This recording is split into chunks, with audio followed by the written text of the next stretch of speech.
everyone, Michelle here, the Brave Homeschooling Mama. Welcome back to my channel. If you are new here, welcome. I am a school teacher turned homeschool mom. I have 2 kids and I help new homeschooling parents by making videos about curriculum and day-to-day homeschool. Today I want to talk to you all about how I am helping my 8th grader be a little bit more independent with her schoolwork. So if you're interested in finding out what I'm doing this school year, make sure you stay tuned.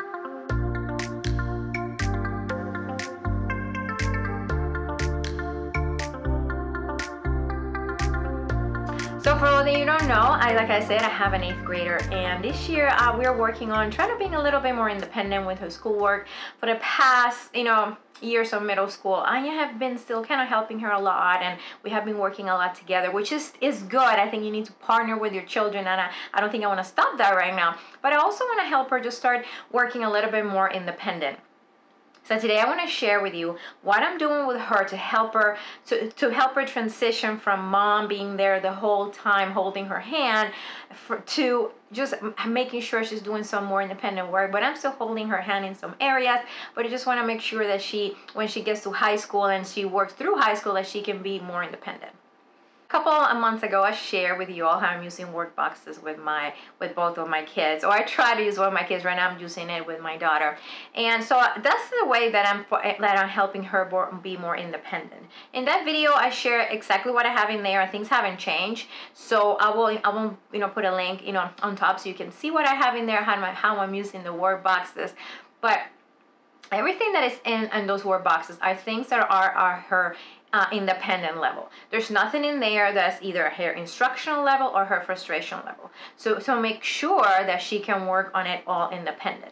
So everything might be things that might be a little bit below her grade level, things that I might think some of them might be a little bit easy for her, but I just want her to start working more independent. I just want her to work a little bit more independent, so that's why things in there that are more at her as her independent level. So if you're giving your child, especially a child that you now wanting to work more independent, make sure you're giving them things that are things that she can do independent with no frustration at all. Very important. So I'm going to share, really quick what I have. So she does a Bible every day, and that's something that she does independent. She's doing exploring the Bible, and she reads a Bible passage, and she answers, a couple of questions. All independent, no help from me. She's also doing some geography workbooks, and the geography workbook, I think, I shared with you before, is in a 5th grade level. So I know she'll be able to do this mostly independent. She might have a couple questions on how to do a couple things, but she does this independent. There's some grammar. She has some grammar workbooks in there, and she also have her some math journals from Thinking Tree, in where she is practicing multiplication fast, addition and subtraction fast. There's things that she needs a little bit extra help on, so I just put those in there for her to work. And also she works on her science. Either she works on the assignment on the reading that we have to do for that day, or she answers the question from the lesson we did before. So those are things that she can do by herself, very little help from me, and then we go ahead and we I check them, and I'll go and we go over what she has gotten wrong. Another thing that I've been wanting to be more independent this year, we do read aloud. So we pair with arrow and boomerangs. Those are things that I read to her, and we work on them together. But I also assigned for her to read this year 3 books that she's reading independently that I picked for her, or she helped me pick, but I gave her some choices, some more classic literature. So she's reading this book on her own, and I've been giving her. So I give her something. I found this little chart from, I think it's called Peanut Butter and Fish Lesson, something that she has amazing resources. I'm gonna try to find her link below. So but I found this where after she reads each chapter, so I know that she's remembering what she's reading. She'll write the chapter after she reads it, and then she needs to write just one action that she remembers from that chapter. My daughter does have trouble remembering things that she reads, trouble with reading comprehension. So I'm just asking her to remember one thing that happened, one action. She writes a chapter number, and then she writes one action in here. So this has been really good, and I'll go ahead and read, and it makes sense to me. So it's been good for her to work on her independence of reading on her own. Another thing that we've been doing, we just started, we're on week 3 of Brave Writer online class. And we took one last in the spring, and I help her a lot through the class. And so, but for this one, I wanted her to be more independent. So what I've been doing, I've been helping her. So we go through the assignments, and we've been going through the lesson that is posted for her. But I've been letting her do the research on her own. I've been letting her do the writing, and I'm going to be helping some.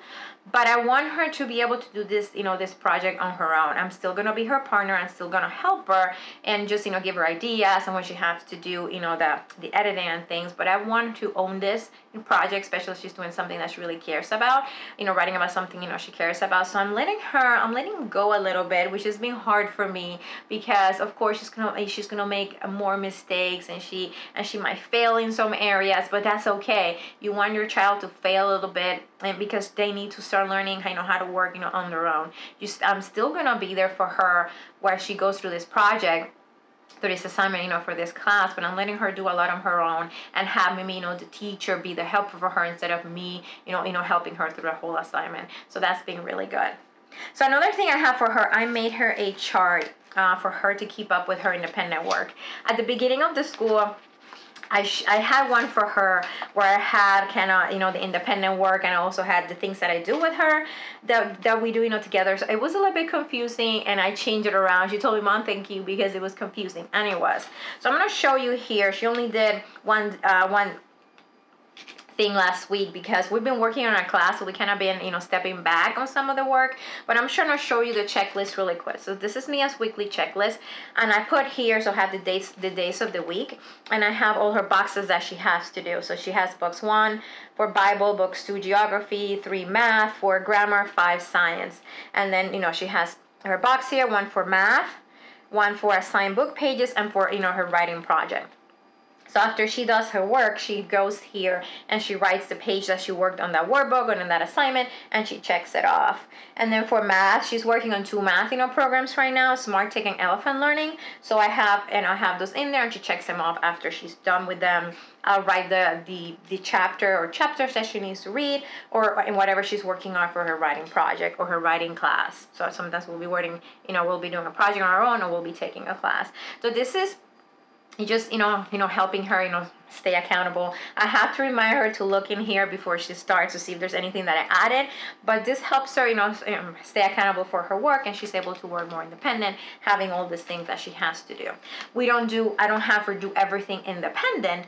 I just have something, some things, like I said, the work boxes are her independent level. She's working on her class, and she's also doing her independent reading. Like, she also reads other, she likes to read graphic novels. She's reading those also, the books that she likes to read for fun. But I also, like I said, I added something for her to read, something that I assigned to her, more of the classic reading.